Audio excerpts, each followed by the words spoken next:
سورۃ الضحیٰ کا اس کا جو شان نزول ہے وہ یہ ہے کہ کچھ دنوں کے لیے، ایک تو بالکل شروع میں جو رک گئی تھی فترت وحی، اس کے علاوہ پھر ایک موقع آیا ہے کہ کچھ عرصے کے لیے بہت دن گزر گئے تو جبرائیل نہیں آئے، اور آپ کے اوپر ایک شدید قسم کی جو ہے وہ پریشانی طاری ہو گئی۔ کچھ لوگوں نے بھی طعنہ دینا شروع کر دیا، کچھ عرصے سے محمد تم نے کوئی نئی وحی نہیں سنائی، کیا ہوا تمہارا شیطان کیا چلا گیا بس اب؟ کوئی ایسا بھی بتایا گیا کہ ایک دفعہ کئی راتوں تک آپ رات کو اٹھے نہیں، تو کہا وہ تمہارا شیطان تمہیں چھوڑ گیا ہے۔ کوئی ساتھ کے رہنے والی عورت جو تھی کہ رات میں نے سنی نہیں تمہاری کوئی پڑھنے کی جو تم پڑھا کرتے تھے، شاید شیطان تمہیں چھوڑ گیا ہے۔ خود آپ کو جس قدر ایک اشتیاق رہتا تھا کہ وہی آئے اور آپ کی وہ روح کو جو ہے مزید اور غذا اور تر و تازگی جو ہے وہ مسلسل ملتی رہے، اس کی وجہ سے یہاں تک آتا ہے کہ حضور فرماتے ہیں کہ اس درجے میں رنج اور غم میں تھا کہ میں سوچتا بربنائے طبع بشری، اس درجے حضور کے اوپر جو ہے یہ شاخ گزر رہا تھا کہ وہی کیسے بند ہو گئی، اور اس میں یہ بھی تھا کہ اللہ ناراض تو نہیں ہو گیا، کیا مجھ سے کوئی خطا تو ایسی نہیں ہو گئی، یہ سبب کیا ہوا ہے؟ یہ ہے وہ کیفیت کہ جس کے اندر یہ آیتیں نازل ہو رہی ہیں۔ اور اب آپ اس کو سمجھ لیجئے کہ اس کا نفسیاتی اور انسان کی باطنی کیفیات کے ساتھ کیا تعلق ہے۔ انسان پر دو طرح کی کیفیات طاری ہوتی رہتی ہیں، جیسے میں نے پہلے ایک دفعہ آپ کو بتایا صدیق اور شہید کے درمیان جو فرق ہے بنیادی، کہ کچھ بنیادی طور پر لوگ ایکسٹروورٹس ہوتے ہیں، کچھ بنیادی طور پر انٹروورٹس ہوتے ہیں۔ ایکسٹروورٹس کھیل کود بھاگ دوڑ، لوگوں سے ملنا جلنا، گفتگو ہے، اسے دھکا دے دیا، اس سے مذاق کر لیا، اسی میں وہ خوش رہتے، بڑے مگن رہتے، تنہائی انہیں کاٹ کھانے کو دوڑتی ہے۔ اور ایک انٹروورٹس ہوتے ہیں کہ وہ مجلس وغیرہ کو نہیں ہوتے، اپنے تنہائی میں کہیں بیٹھے ہیں، غور و فکر کر رہے ہیں، سوچ بچار کر رہے ہیں، انہیں وہ مجلس سے زیادہ اپنا گوشہ تنہائی جو ہے وہ زیادہ عزیز ہوتا ہے۔ تو یہ دو مزاج اللہ نے بنائے۔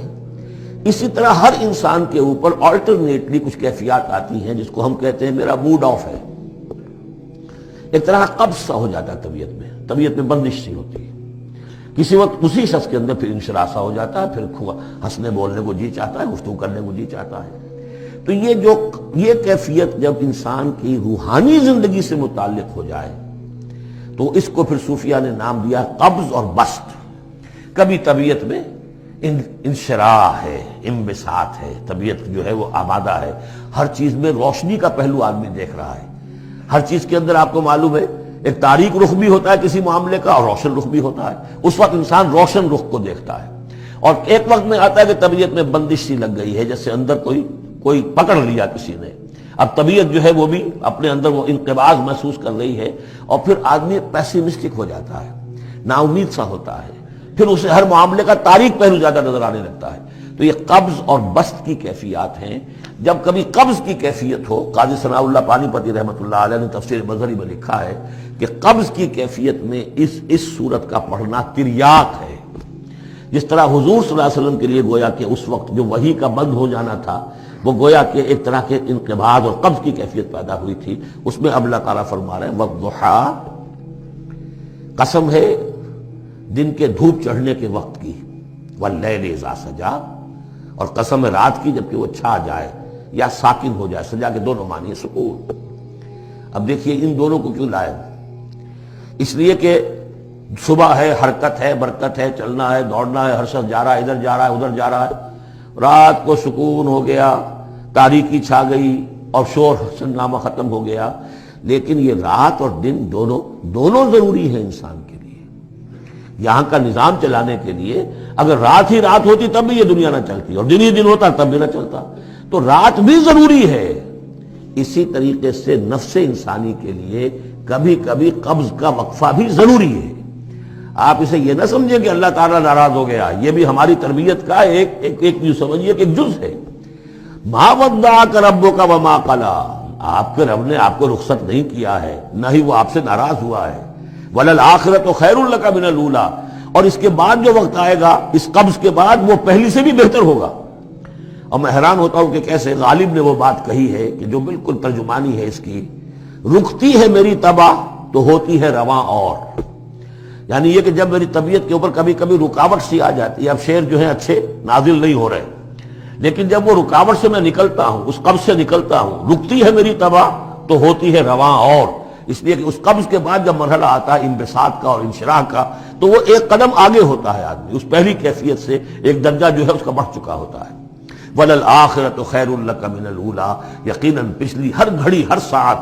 اور ہر قبض کے بعد آنے والا انبساط آپ کے لیے پہلے سے اونچا درجہ لے کر آئے گا۔ وَلَسَوْفَ يُعْطِيكَ رَبُّكَ فَتَرْضَىٰ، ان قریب آپ کا رب آپ کو اتنا کچھ دے گا، اتنا کچھ دے گا، آپ کی محنتوں کے وہ نتائج سامنے آئیں گے کہ آپ راضی ہو جائیں گے۔ اب دیکھیے پچھلی صورت ختم ہوئی تھی وَلَسَوْفَ يَرْضَىٰ، یہاں ہے وَلَسَوْفَ يُعْطِيكَ رَبُّكَ فَتَرْضَىٰ، صرف ضمیر کا فرق ہے، کیونکہ صدیق پر وحی نہیں آتی، براہ راست خطاب نہیں کیا جا سکتا، وہاں وہ صیغہ جو ہے وہ غائب کا ہے، وَلَسَوْفَ يَرْضَىٰ، اور چونکہ نبی وہ ہے جس پر وحی آ رہی ہے، براہ راست مخاطب ہے، تو فَلَسَوْفَ يُعْطِيكَ رَبُّكَ فَتَرْضَىٰ، آپ کا رب اتنا کچھ دے گا کہ آپ راضی ہو جائیں گے۔ اب یہ کہ اسی قبض کی حالت میں پھر اللہ تعالیٰ اپنے احسان جتا رہا ہے، اور یہ بہترین ہے۔ کبھی طبیعت پر ڈپریشن ہو اس طرح کی اور قبض کی کیفیت ہو تو آدمی یاد کرے کس کس مرحلے پر اللہ نے میری دستگیری فرمائی، کن کن مراحل پر اللہ تعالیٰ نے مجھے مشکلات سے نکالا، اس سے وہ حوصلہ بڑھتا ہے۔ اور اس کو بھی سمجھیے کہ اسی انداز میں علم یجد کا یتیمن فآوا، یہ سیرت النبی کے بڑے اہم حصے ہیں جو اس میں آ گئے ہیں۔ آپ کی پیدائش یتیمی میں، پوسٹیومس چائلڈ، باپ تو پہلے ہی فوت ہو چکا ہے، 6 سال کی عمر میں والدہ گئی، 8 سال کی عمر میں دادا گئے، اور وہ یعنی جو آپ نے دیکھا ہے ابتدائی زمانہ زندگی کا تو وہ یتیمی کا۔ علم یجد کا یتیمن فآوا، کیا اس نے اے محمد آپ کو نہ پایا کہ آپ یتیم تھے، پھر پناہ دی، آپ کے لیے بندوبست کیا، دادا کے دل میں جو شفقت ڈالی، پھر آپ کے تایا زبیر کے دل میں جو شفقت ڈالی۔ عبد المطلب کے بعد فوراً ابو طالب کا نام آتا ہے، حالانکہ یہ غلط ہے تاریخی اعتبار سے۔ عبد المطلب کے بعد کافی عرصے تک زبیر جو آپ کے تایا تھے وہ سرپرست تھے، پھر ان کے انتقال کے بعد ابو طالب کا معاملہ آیا، لیکن ان کو بیچ میں سے غائب کر دیا گیا ہے۔ بہرحال اللہ تعالیٰ جو بھی کسی کے دل میں ڈالتا ہے، آخر ابو طالب کے دل میں محبت ڈالی تو کس نے ڈالی؟ وہ ہم پڑھ چکے ہیں سورہ طٰہٰ میں، وَأَلْقَيْتُ عَلَيْكَ مَحَبَّةً مِّنِّي، حضرت موسیٰ علیہ السلام کی موہنی صورت کے اوپر اللہ تعالیٰ فرماتے ہیں ہم نے اپنی محبت کا پرتو ڈال دیا کہ تمہیں دیکھنے کے بعد وہ قتل کرنے کے ارادے سے باز رہ گئے، ان کے ہاتھ شل ہو گئے،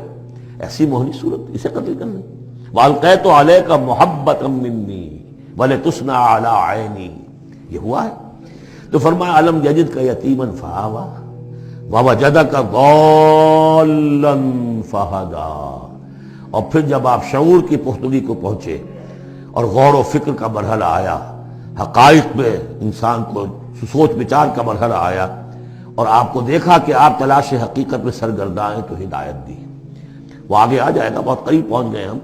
اقرا بسم ربک الذی خلق، وہ مرحلہ جب آئے گا۔ وَوَجَدَكَ عَائِلًا فَأَغْنَىٰ، اور پایا آپ کو